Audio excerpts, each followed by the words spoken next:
This is CBN NewsWatch. And thank you so much for joining us on this Wednesday, April 28th. I'm Ephraim Graham. Ahead today, President Joe Biden giving his first address to a joint session of Congress as he nears his first 100 days in office. We're going to bring you a preview of what he is set to say. Numerous polls have shown the public believes the news media and social media have a liberal bias. So how will conservatives respond with an alternative of their own? We'll take a look. We'll also look at Sir Anthony Hopkins' performance of an aging man with dementia, which led to his surprising Oscar win and his tribute to the late Chadwick Boseman. And a super blood moon is coming. We'll tell you what some preachers think it means in terms of the Bible and the end times. All those stories and more are ahead in today's edition of CBN NewsWatch. I want to begin this half hour with President Biden set to give his first address to a joint session of Congress tonight as he draws closer to the end of his first 100 days in office. CBN News White House correspondent Eric Phillips brings us this look at what the president is expected to say. The president's 100-day mark hits on Friday, 2 days after he addresses Congress. During his speech, he is sure to address the accomplishments of his administration so far, as well as give the American people more details about the second part of his infrastructure plan. Front and center, President Biden is expected to take a victory lap for progress made in the pandemic, for doubling his original goal of 100 million shots in arms in his first 100 days. So help me God. Congratulations, Mr. President. From the day Biden was inaugurated, he promised to take on the pandemic and the economy, the two biggest monsters he said he'd need to slay. His first big victory came 2 months in office when he signed the $1.9 trillion American Rescue Plan, sending payments of up to $1,400 directly to Americans. This is an American achievement, a powerful demonstration of unity and resolve. Next, the president aims to address the economy through two more plans, the White House calling them two parts of an overall infrastructure plan. Weeks ago, Biden gave details on the first part, the $2.7 trillion American Jobs Plan. It's not a plan that tinkers around the edges. It's a once-in-a-generation investment in America. It is a massive expansion of the government, financed on the backs of the American taxpayers with taxes that will hurt the economy and cost us jobs. The president set Wednesday night to give details on the second part of the infrastructure plan, dubbed the American Family Plan, which is sure to meet opposition. He will also have to address administration setbacks like the crisis at the southern border, where migrants, particularly unaccompanied minors, are overwhelming facilities there, sparked by the reversal of some Trump immigration policies. Also, an uptick in mass shootings across the country has left the West Wing scrambling to uphold pledges of gun control and to address what it calls systemic racism that disproportionately affects black and brown people and how they're policed. Then there's the issue of bipartisanship, one that Biden hit hard on the stump and in his inaugural speech, pledging to reach across the aisle. President Biden's inaugural speech rings hollow. Instead of trying to bring us together, he's on the phone making sure a couple of Democrats will not work with the Republicans. The president has also been criticized for taking longer than some of his predecessors to address Congress. Should he have given his address earlier? I don't think so. He's obviously been busy. He's had a pandemic crisis and a crisis of getting vaccines out. He's had an economic crisis. So I think it's appropriate at the 100-day mark, he can come to Congress and report on what he's been able to achieve in vaccine distribution and in economic recovery. In Washington, Eric Phillips, CBN News. For full coverage of the president's address to Congress this evening, be sure to tune in live to the CBN News Channel, or you can use the CBN News app beginning at 8:45 this evening, Eastern Standard Time. You do not need to have a mask outdoors anymore if you've been fully vaccinated. That is according to new guidelines from the Centers for Disease Control. Many Americans have often been outdoors without masks as the number of new COVID cases and deaths has dropped sharply. And much of the country has already moved on from the mask rules. CBN's Abigail Robertson has this look at what the new guidelines have to say. President Joe Biden and the CDC now say fully vaccinated people wearing masks can safely attend things like indoor worship services, workout classes, and restaurants. The bottom line is clear. If you're vaccinated, you can do more things, more safely, both outdoors as well as indoors. The CDC considers individuals fully vaccinated 2 weeks after receiving the second dose of the Moderna or Pfizer vaccines, or 2 weeks after the single-dose Johnson & Johnson shot. If you are fully vaccinated, things are much safer for you than those who are not yet fully vaccinated. New data from the CDC shows nearly 8% of those who got the first shot are skipping the second dose, and the daily number of people getting vaccinated is declining, despite vaccines now being available to all Americans over 16. And then them also putting the Johnson & Johnson on pause, it really made me think more than twice about going back and getting the second one. The Johnson & Johnson vaccine is back in play after the CDC decided the benefits outweigh the risk. But according to a new ABC News poll, 73% of Americans not yet vaccinated say they won't take it. The COVID-19 vaccines have been through many transparent, rigorous processes that continue to prove they are safe and effective. In an effort to combat vaccine hesitancy, West Virginia Governor Jim Justice is offering $100 savings bonds to people 16 to 35 who get vaccinated. I'm telling you, it's time, West Virginia, to shut this thing down.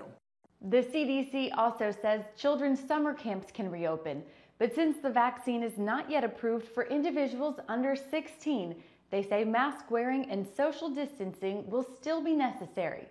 Reporting from Virginia, Abigail Robertson, CBN News. Republican governors have signed anti-abortion measures in 3 states. Arizona Governor Doug Ducey signed a bill that bans abortion if a mother wants it just because the unborn baby has a genetic defect like Down syndrome. Doctors who perform an abortion because the child has a survivable genetic issue could face felony charges. Idaho Governor Brad Little signed a bill Tuesday that would outlaw nearly all abortions once a fetal heartbeat is detected. The bill will not go into effect unless the federal appeals court somewhere in the country upholds a similar measure from another state. And Oklahoma Governor Kevin Stitt signed 3 bills limiting abortion, including a fetal heartbeat measure. Pressure is building for government leaders in Elizabeth City, North Carolina, to release police body camera video in the shooting death of a black man, Andrew Brown Jr., and a judge is considering the request today. Caitlin Burke has the story. Independent autopsy results ordered by the Brown family are in. They reveal he was shot 5 times, 4 in the arm, and a shot to the back of the head that took his life. So it went into the base of the neck, in the bottom of the brain, the skull, and got lodged in his brain. New street camera footage shows the scene minutes before Brown was killed. Deputies piled in the back of a pickup truck, turning the corner, jumping out. The FBI has opened a civil rights investigation to look into whether any federal laws were violated. We all need answers, and we just can't get it. It's stressing us out a lot. You know, we haven't been eating, sleeping like we're supposed to. It's just eating us up. Elizabeth City officials imposed a curfew Tuesday night. Police arrested 5 people when some 30 protesters marched anyway. Pastor Matt Harrell told CBN News, peace is necessary, but so is justice. We need the two to be married together. And so that importance of both of them moving forward side by side, that this city, this community needs justice, and this community needs peace. North Carolina Governor Roy Cooper is pushing for a special prosecutor to manage the case to help assure the community and the Brown family that a decision on whether to pursue criminal charges is conducted without bias. Caitlin Burke, CBN News. Coming up, bias against conservatives, Christians, and others. That's long been the complaint against the news media. And now that criticism is being leveled against social media as well. But some leading conservatives have a plan to fight back. We're going to bring you that story when we come back. Stay with us.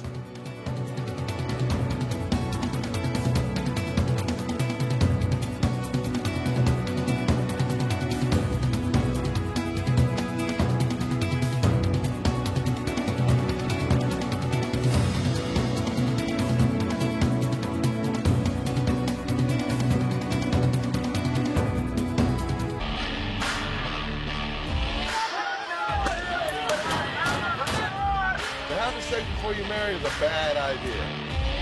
Don't tell me there's no such thing as gun violence. That just depends on your definition of when life begins. Watch Dan and Dale tackle trending topics that test your faith on the next Faith Wire. Monday night at 8:30 on the CBN News Channel. The Global Lane takes you around the world, providing facts over fiction. What might rising trade and geopolitical tensions mean for you on the home front? With over 45 years of experience, award-winning journalist Gary Lane brings you the truth from a global angle. What about the issue of immigration?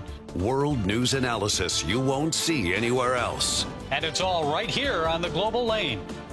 Thursday night at 8:30 on the CBN News Channel.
Conservative critics describe news and social media outlets as megaphones for the far left, but that could change with conservatives launching their own social media space. David Brody brings us this look at the emerging media landscape. We may no longer see Donald Trump in front of cameras or feel the impact of his late-night tweets, but his infamous label fake news lives on as much as ever before. This is a news media that will look you in the face and say that they are a news media. They're nothing of the sort any longer. They are unquestionably the megaphones for the far left in America today. When Trump departed, he left a gift of inflated exposure and better ratings to a number of conservative media outlets, including Newsmax and One America News. Meanwhile, Fox News only got lumps of coal from the outgoing president. Fox has become fake news, too. I don't know what happened. While Fox remains the major conservative voice, things have changed since the events of January 6th, especially when it comes to staying away from so-called flamethrowers, like U.S. Congresswoman Marjorie Taylor Greene. What's been your experience there? I look for you there. I don't see you there often, if at all. I don't know. I don't track it totally. But what's your experience there with Fox? Well, if you notice, David, I'm one of the most conservative members of Congress, and I'm never invited to be on Fox News. Mm-hmm. Everyone knows that Fox News changed drastically after the election. Republicans all over the country constantly talk about how Fox has changed, and they don't see it the same as they used to. The Georgia Congresswoman seems to be part of a growing distrust of the media. Recent polls shows that of those who voted for President Trump, 92% of them see the media today as just a part of the Democratic Party. Another poll shows since January 6th, that feeling among Republicans has increased even more, up some 7%. Washington Post media reporter Paul Farhi says the Trump faithful have totally tuned out the mainstream media over issues such as coverage of election integrity issues during the 2020 election. And even his answer is somewhat telling. In some ways, David, it's hard to argue with the faithful and the belief of the faithful. The facts don't seem to really matter, and the evidence doesn't seem to matter. So where do Trump conservatives go? Some are looking to alternative outlets, which have refused to back away from charges about a rigged election. At first, social media served as a way to get around the mainstream influence, although with Twitter and Facebook leading the censorship charge, it's becoming trickier, and options to fully speak out have become limited. Obviously, Twitter, Facebook, Instagram, there are a lot of social media outlets that have proven to suppress the voices of conservatives. And so I think that we have all felt like, gosh, wouldn't it be nice if there was a platform available that would allow us to say what we want? Oh, my gosh, the First Amendment. Imagine that, our freedom of speech not being stifled. That could change very soon as the former president, among others, prepare to take on social media by launching his own version. He wants a space where everyone can feel welcomed, where people don't feel like, the fact checkers are going to be all over them, even though these things are factual oftentimes that the fact checkers get on. So I think it'll be really exciting to see sort of this next phase for my father-in-law. This next phase will be fought primarily online as a battle against big tech censorship. There's a lot of fear out there if we can't talk to each other and we can't express our opinions. How are we ever going to mount a great challenge for the midterms or to take back the White House? It's a very helpless feeling. Tommy Lahren and other conservatives say the key will be multitasking, staying engaged on Twitter and other platforms, despite big tech's roving eye, while also looking for new viable conservative alternatives in this new media landscape. A lot of folks I know are boycotting Twitter. They don't want to be on it, and it's understandable. But for me, I'm not going to give up an inch of a place that I still have a voice. So I'm going to keep talking for as long as I can until they deplatform me. The same thing goes with Facebook and Instagram. So unfortunately, it's kind of the best option we have right now is to just keep it up for as long as we can until we no longer have a voice on those platforms. And then we're going to have to get creative. It's the reality millions of conservatives and voters live in today. David Brody, CBN News, Washington.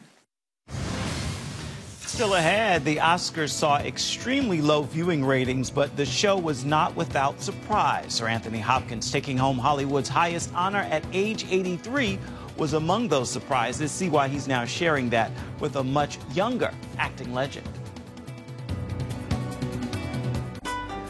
Want to be a part of a community that inspires your spiritual growth while winning prizes? The all-new MyCBN app. Connect with the community for prayer and encouragement. Track and set spiritual goals. Enjoy conversation starters with friends and family. And collect points to win prizes. The all-new MyCBN app. A great place to belong. Download the app at cbn.com/mobile. Grow, connect, have fun. The all-new MyCBN app. On the home front. Thanks for joining us for CBN's On the Home Front, where we highlight what the men and women of America's military do to defend our country. CBN honors the men and women in our military with an initiative called Helping the Home Front. It partners with churches across the country to meet the needs of their military families, from repairing homes to wiping out medical bills for wounded veterans. Wednesday at 3 on the CBN News Channel.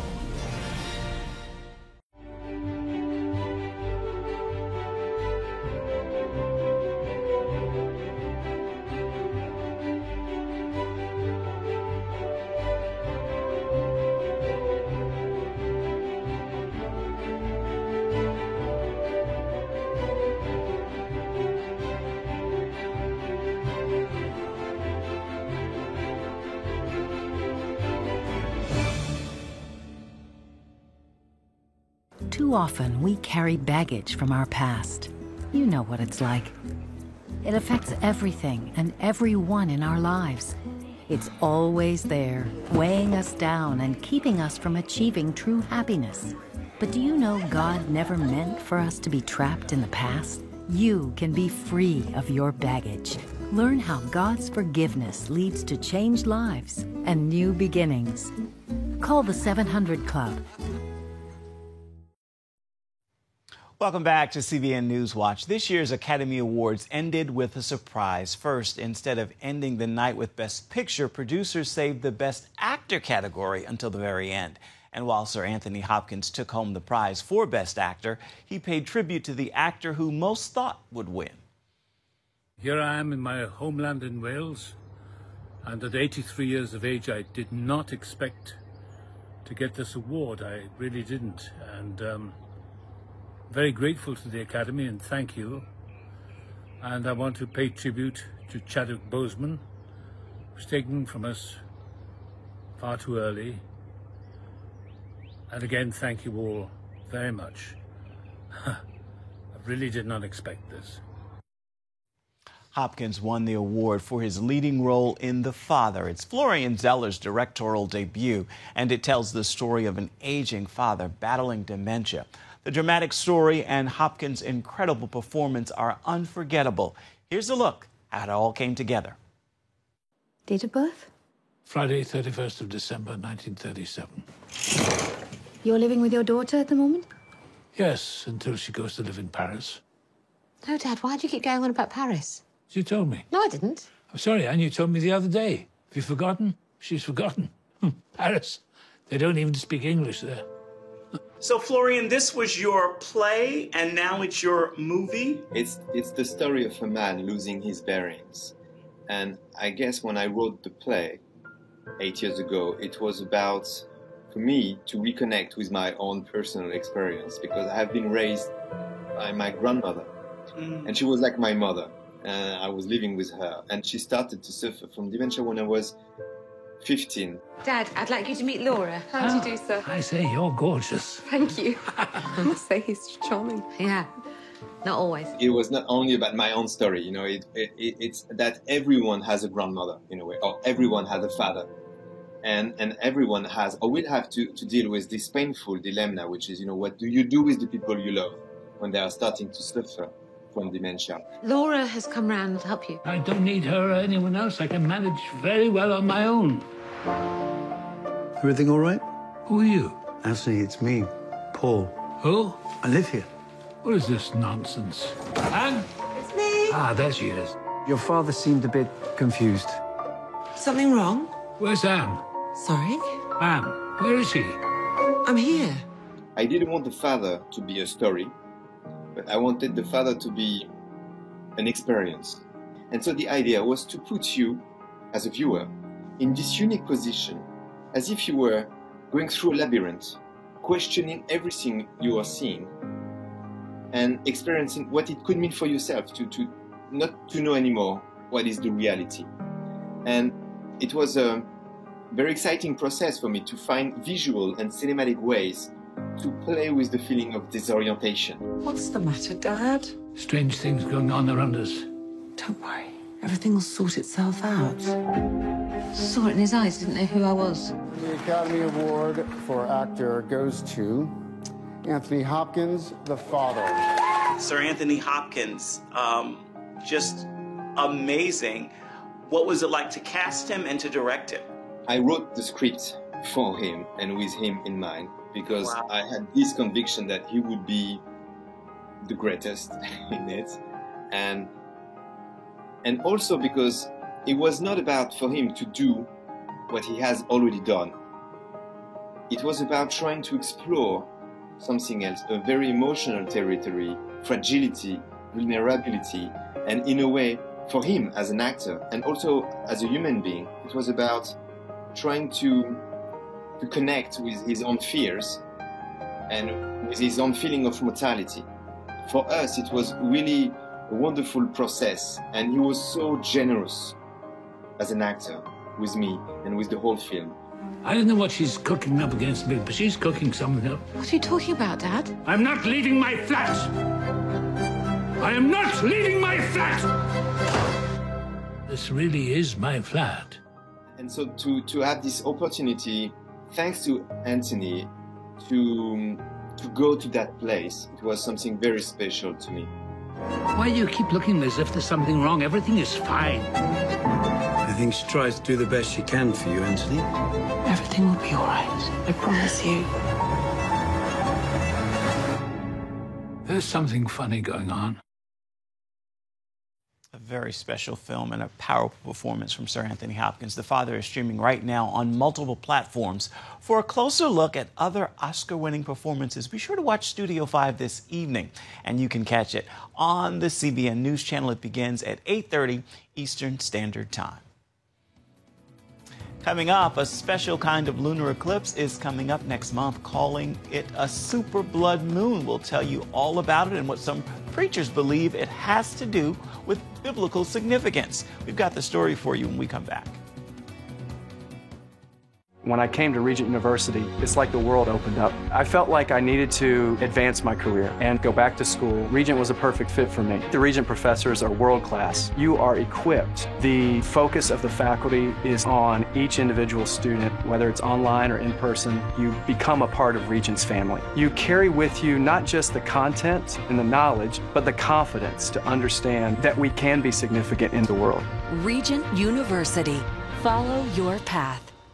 Nigerian Christians in Iran are routinely arrested. Happily, Christians continue to suffer. In times of trial and affliction, you need to know the truth. One of the fastest growing Christian populations in the world. Join Wendy Griffith and George Thomas for Christian World News. Young people are the ones who are open to the gospel. Powerful stories of suffering and hope that affect all Christians. Saturday night at 6 on the CBN News Channel. Get Protect Your Sleep and discover how to improve the quality of your life. A free DVD or booklet from the Christian Broadcasting Network. If you're not a great sleeper, you can do things to make yourself a great sleeper. If you're already a pretty good sleeper, you can enhance your sleep and be even better. 5 leading experts help remove the obstacles between you and restorative sleep. When you don't get a restful night's sleep, you wake up with an accumulation of stress. Call 1-800-700-7000 or go to CBN.com to get your free DVD or booklet today. Everything you do better with a good night's sleep. You'll discover how food affects your sleep, how to put insomnia to rest, explore effective remedies for sleep apnea, and much more in Protect Your Sleep. Wake up to your best life and get Protect Your Sleep today. Call 1-800-700-7000 or go to CBN.com to get your free DVD or booklet. A lunar eclipse, or blood moon, is on the way, set to take place on May 26th, and it will at least partially be visible from Eastern Asia, Australia, the Pacific Ocean, and much of the Americas. It is being called a super blood moon. Forbes.com says the super moon, full moon, will move into Earth's dark central umbral shadow, where it will appear as a blood moon for 15 minutes, briefly turning the lunar surface a reddish copper color. Some preachers say the large number of blood moon eclipses in recent years is just one of many signs of the end times. To find out more about that and where you can see the blood moon will be visible, be sure to go to CBNnews.com. Time now for your Wednesday Word, and today's word is a simple message. We are all preaching sermons with our words and our lives, and the first audience for the message is yourself. Watch your words and watch your life. They matter to God, and of course they matter to you. With that word, I encourage you to make today a wonderful Wednesday, and even more, make this a wonderful rest of the week. That is going to do it for this edition of CBN News Watch. You can always find more of our programs on the CBN News Channel. You can find them there at any time, as well as online at cbnnews.com. We'd love to know what you think about the stories you've seen here today. Email us. The address right there at the bottom of the screen, newswatch@cbn.com. And of course, you can always reach out and touch us on Facebook, Twitter, and Instagram. We look forward to hearing from you. Hope you'll join us again right back here, same time tomorrow. Thank you for watching. Goodbye and God bless.